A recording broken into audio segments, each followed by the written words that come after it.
Hey guys and dolls, welcome to episode 5 of Media Girl Chronicles. My name is Tatyana Selisho, the media girl behind Media Girl Chronicles, and today we're going to jump straight into it with the thing that everyone is talking about. Jordyn Woods' appearance on Red Table Talk. Now, the highly anticipated episode aired on Friday, and it was all anyone could talk about, including Khloe Kardashian herself, who made it clear that she had tuned into the episode when she came for Jordyn on social media by calling her a liar during her episode. Now, for those of you who don't know what the drama is or where it started, Jordyn Woods, who is Kylie Jenner's best friend, allegedly got into an affair or kissed or whatever with Khloe Kardashian's baby daddy Tristan Thompson, who's a Cleveland Cavaliers player, I think, if they haven't kicked him off the team or some shit. But anyway, Jordyn allegedly kissed him at a house party. The news got back to Khloe. Khloe got pissed. The family excommunicated Jordyn. It was a whole crazy mess. Jordyn went into hiding and decided to allegedly come out, according to her Red Table Talk interview, because her family were now suffering the consequences of the bullying that she was facing. So she got on the episode. She spoke to her Aunt Jada and her Uncle Will, her family, and revealed what happened. A lot of people came forward and said they don't believe her. I technically don't believe her. I think she mitigated the flirting that may have been happening leading up to the kiss, but I definitely do believe this dude just gave her a peck on the cheek on the way out. He's a dog. He's always going to be a dog, and he sounds like the kind of person who would have tried something to see how far she'd let it go before actually making a move on her. And I hate that people have been blaming her for him kissing her. She was at a party, she was drinking, she was in the moment, and this dude kissed her, maybe not without consent, but he definitely made the move, and I don't know why we feel the need to punish her.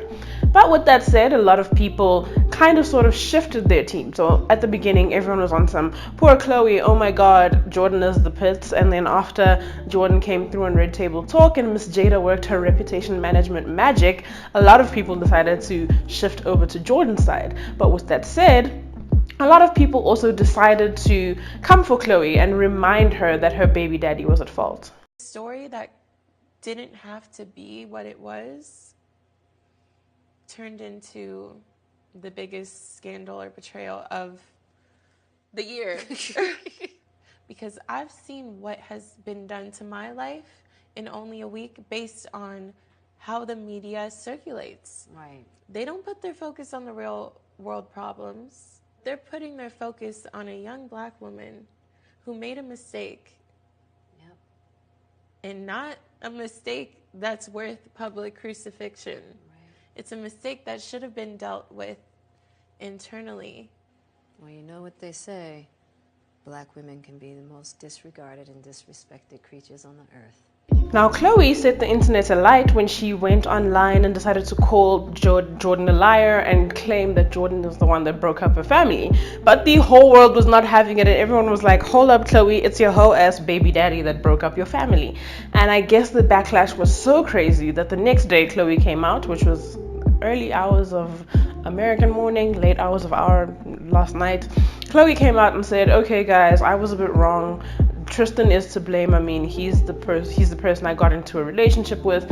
Yes, I was hurt by Jordyn, but I shouldn't be blaming her for breaking up my family. And now that happened. But what I will say though is I appreciate what Will and Jada did with their platform by allowing this girl to come on and tell her story. I don't think any other platform would have handled it in that way, but I also love the subtleties of what Jada and Will did by reminding people who they are, who this girl is, and the fact that they have her back.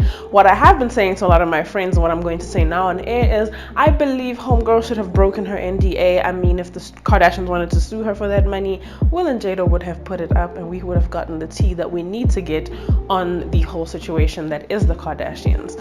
Speaking of situations though, I appreciate the most noteworthy quote from Jordyn, which said, I wouldn't take your man because I wouldn't want your situation. Big up to Jordyn for reminding Khloe what a life she's living. Our next story is something that made me say hold up when I woke up this morning because I had missed the Terry Crews's cancel party. when did we decide we were going to cancel Terry Crews, guys? So I had to now go and dig for tweets and find out where the furore began, and it seems Homeboy has been, over the past 3 days or so, making inflammatory statements and then backtracking on that shit and fighting with a lot of his tweets. But from what I gather, he went on The View, I think it was, to talk about parenting and parenthood, and he invalidated the level of love that same-sex couples can give to their children, because he said kids will not feel love if it doesn't come from both genders, or I'm just going to keep it to both genders. But a lot of people felt offended by that, especially in the LGBTI community, because they said in households where two people of the same gender are raising a child, it was almost as though Terry Crews was invalidating the love that comes from those parents. And instead of saying, look, I said what I said in isolation and didn't think about the broader picture, he just went on the offensive and just like shut down everybody who was trying to share their lived experience with him. And the LGBTI community, or some people from the LGBTI community rather, have now decided that Terry Crews is cancelled. I don't think it's enough to cancel the man that he made a mistake, but I'm just disappointed in the fact that he didn't use this as a learning experience and decided to just get on the offensive, as many people do when they're wrong, instead of hoping, or trying rather, to see the viewpoint of the person you may have offended. Terry Crews, I know you have it in you to do better, so please do better and apologize to the people that you've offended. Now, I'm not dressed up or like this just for nothing. I am dressed up to commemorate the SAFTAs, which happened this past weekend under the theme Dare to Dream.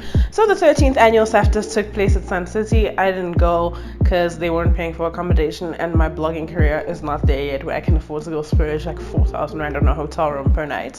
But enough about me. The SAFTAs happened, the red carpet happened, which is what a lot of you guys often care about. So we're gonna do the Tatyana Selisho, aka Media Girl, red carpet review. Ta-da! Starting with homeboy Shlomla Dandala, who got the most analytics on my social media pages. He was in this green suit, and a lot of people seemed to love it and call him daddy and say he looked handsome and stuff. And while he did, and it was a good color, green is the color of money in certain currencies. I mean, with ours, I think it's more blue because, you know, 100 rands, randellas, or the peach with $200. The green is only for $10. Let's not equate green with money. But anyway, the suit was green. It looked good. It fitted well. I just didn't like the pants. I feel like he could have tailored the pants a bit more. The pant fit that he had on him was a bit reminiscent of, you know, older men, how they love to wear their pants. They love a little bit of leg room in their pants. I'm not saying he should have worn them like super tight to the point where his legs couldn't have breathed, but a good fit would have made the suit more than what it was. Moving along to Cindy Dlatu, who is Shlomla Dandala's co-star / on-screen wife on The River. She wore this 2-in-1 situation. I mean, I don't know what to call it. It was like all beaded and pearly and light on the top, and then velvet and dark and mysterious on the bottom. A lot of you said she looked like she was in character, which I do agree with. She looked like the hardcore rich bougie bitch that she plays on screen, but I just didn't like it for her. It's something just didn't connect with who she is and what she was going for with the look. Next we have Miss Linda Mdoba, who came through looking old Hollywood glamour rich bitch as well. And unfortunately for her, because everyone else was so chilled with their looks, it looked like she was doing too much, and she actually wasn't doing too much.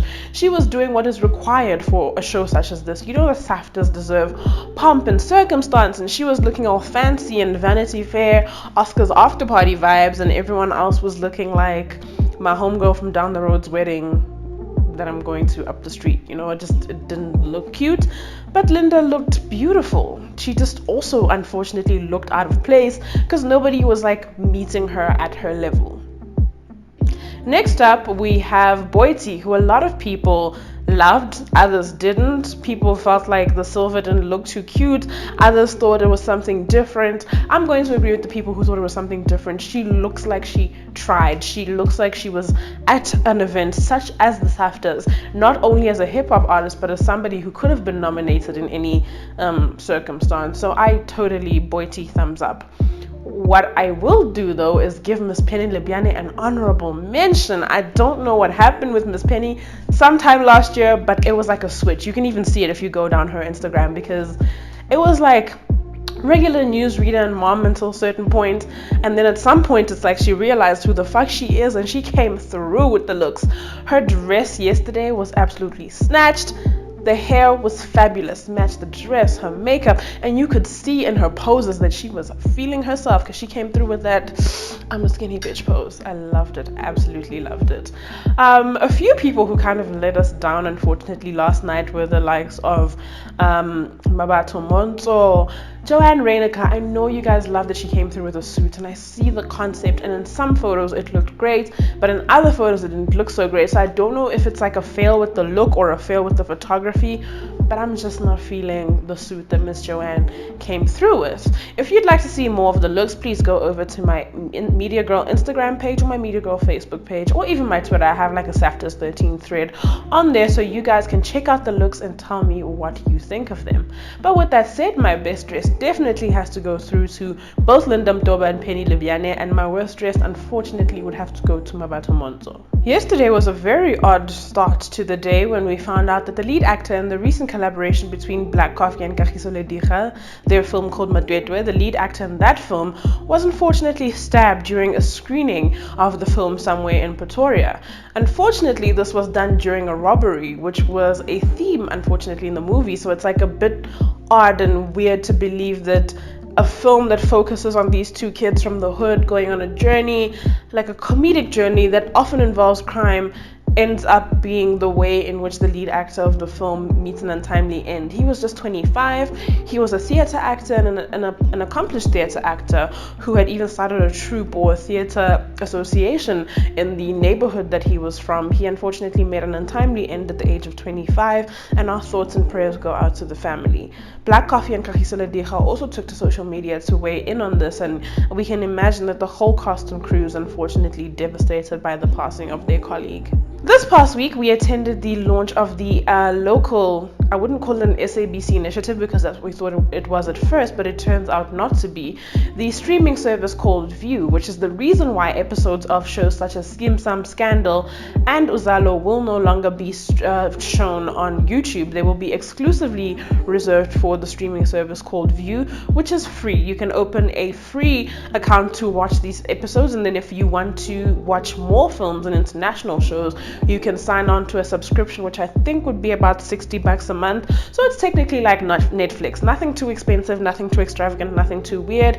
I checked the app out and it seems to be working quite well, but check out the launch for yourself.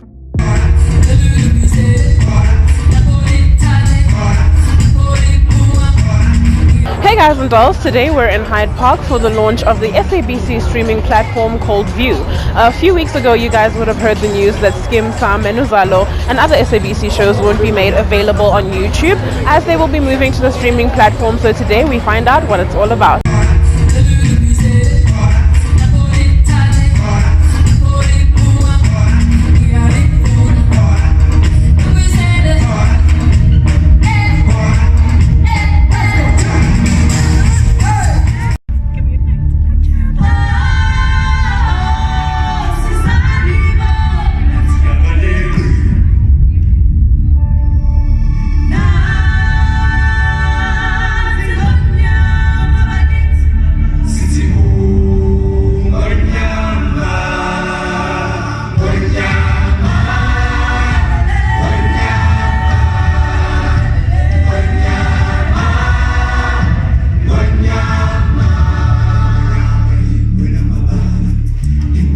Last but not least, I'd love to give a shout out to Miss Wendy, who is reportedly coming back today. I mean, over the past few weeks, they have been reporting that she would be coming back and she didn't, so I don't have my breath being held right now, but I do have my fingers crossed that by the end of today, we'll have a new Wendy episode up on YouTube.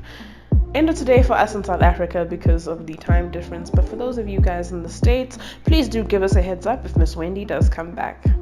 With that said, my name is Tatyana Selisho. Be sure to follow me on social media at Media Girl Chronicles on Facebook, at MediaGirl_ZA on Twitter and Instagram, and be sure to subscribe below and let your friends know about my channel. Bye!